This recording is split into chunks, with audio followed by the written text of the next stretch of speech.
எல்லோருக்கும் வணக்கம். எல்லாரும் நல்லா இருக்கிறீங்கன்னு நம்புகிறேன். நானும் இங்கே ரொம்ப நல்லா இருக்கேன். இன்றைக்கி நம்ம சேனலில் என்ன ரெசிபி பார்க்க போகிறோன்னா, வீட்டில் இருக்கிற இட்லி மாவை வச்சு ஒரு சூப்பரான ஒரு பணியாரம் ரெசிபி தான் பார்க்க போகிறோம். இது கூட காரசாரமாக ஒரு சட்னியும் பண்ண போகிறோம். வாங்க இப்போ நம்ம அதை எப்படி பண்ணுறதுன்னு பார்க்கலாம். ஃபஸ்ட்டு நம்ம இப்போ பணியாரத்துக்கு மாவு ரெடி பண்ணி வச்சிடலாம். அதுக்கு நான் இன்றைக்கி ஒரு 2 கப் அளவுக்கு நம்ம இட்லி மாவு எடுத்து வச்சுருக்கேன். இப்போ அதுக்கு ஒரு தாளிப்பு போட்டுடலாம். அதுக்கு ஒரு கடாயில் 1 டேபிள் ஸ்பூன் அளவுக்கு எண்ணெய் சேர்த்துக்கோங்க.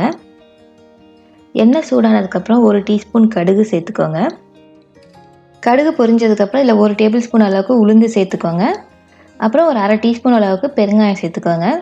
சேர்த்துட்டு எல்லாத்தையும் நல்லா பொரிய விட்டுடலாம். இப்போ நல்லா பொரிஞ்சிட்டுது. இதில் ஒரு மீடியம் சைஸ் வெங்காயத்தை நல்லா பொடியாக நறுக்கி இதில் சேர்த்துக்கோங்க. சேர்த்துட்டு அதையும் நல்லா வதக்கிக்கோங்க. இப்போ வதங்குறப்போ ஒரு துண்டு இஞ்சி, கொஞ்சம் பச்சை மிளகா, கொஞ்சம் கருவேப்பிலையும் நல்லா பொடியாக நறுக்கி அதில் சேர்த்துக்கலாம். சேர்த்துட்டு இது நல்லா வதக்கிடலாம். இப்போ எல்லாம் நல்லா வதங்கிட்டுது. நம்ம இதை இதை மாவில் சேர்த்துடலாம். இப்போது கூடவே பொடியாக நறுக்கின கொத்தமல்லி கொஞ்சம் சேர்த்துக்கலாம். இதில் நீங்கள் வேணால் கேரட் கூட கொஞ்சம் துருவி சேர்த்துக்கலாம், ரொம்ப நல்லாயிருக்கும். இப்போ எல்லாத்தையும் நல்லா மிக்ஸ் பண்ணி விட்டுடலாம். இதில் நம்ம உப்பு சேர்க்கலை, ஏன்னா நம்ம இட்லி மாவுலேயே உப்பு இருக்கும், அதனால் நம்ம இதில் உப்பு சேர்க்கலை. இப்போ நம்ம மாவு ரெடி ஆகிட்டுது. நம்ம இப்போ சட்னி எப்படி பண்ணுறதுன்னு பார்க்கலாம். அதுக்கு ஒரு கடாயில் ஒரு 2 டேபிள் ஸ்பூன் அளவுக்கு எண்ணெய் சேர்த்துக்கோங்க.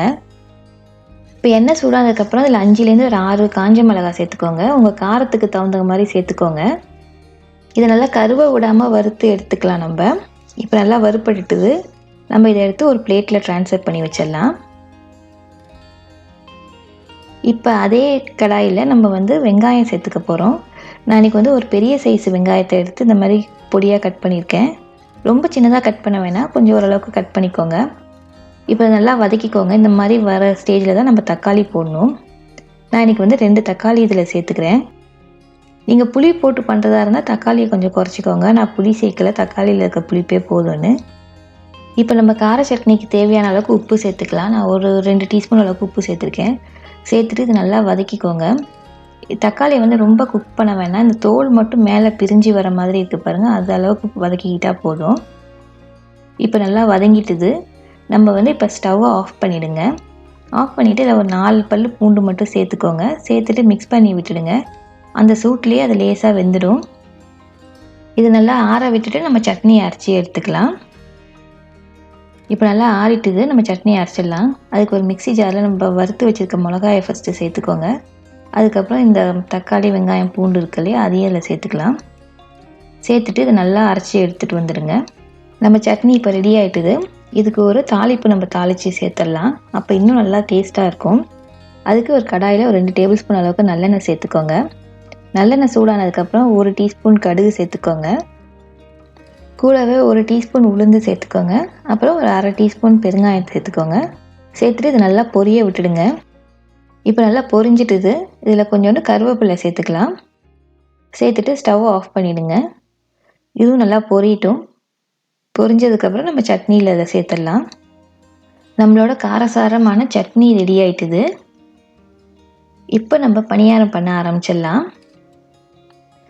இப்போ நம்ம பணியார சட்டியை சூடு பண்ணிடலாம். சூடானதுக்கப்புறம் எல்லா குழியிலையும் கொஞ்சம் எண்ணெய் ஊற்றிக்கோங்க. இந்த பணியாரம் பண்ணுறப்ப நம்ம கொஞ்சம் எண்ணெய் கூட சேர்த்து பண்ணால் தான் நல்லா கிறிஸ்பியாக நல்லாயிருக்கும். எண்ணெய் சூடானதுக்கப்புறம் ஒரு குழியில் மாவு ஊற்றிக்கோங்க. ஒரு 3/4 ஊற்றினா போதும், ஃபுல்லாக ஊற்றிடாதீங்க. அது வெந்து நல்லா மேலே வரும். இது மாதிரி எல்லா குழியிலையும் நம்ம இப்போ சேர்த்துக்கலாம். எல்லாத்துலேயும் மாவு சேர்த்ததுக்கப்புறம் 1 நிமிஷம் வேக விடுங்க. மிதமான தீயில் வச்சு வேக விடுங்க.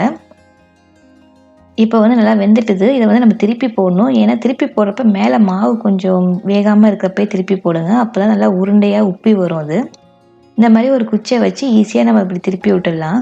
உங்களுக்கு குச்சி வச்சு பண்ணுறது கஷ்டமாக இருக்குன்னா நீங்கள் ஸ்பூனால் கூட திருப்பி விட்டுக்கலாம். இப்போ எல்லாத்தையும் இந்த மாதிரி நம்ம திருப்பி போட்டுடுவோம். போட்டாச்சு எல்லாத்தையும்.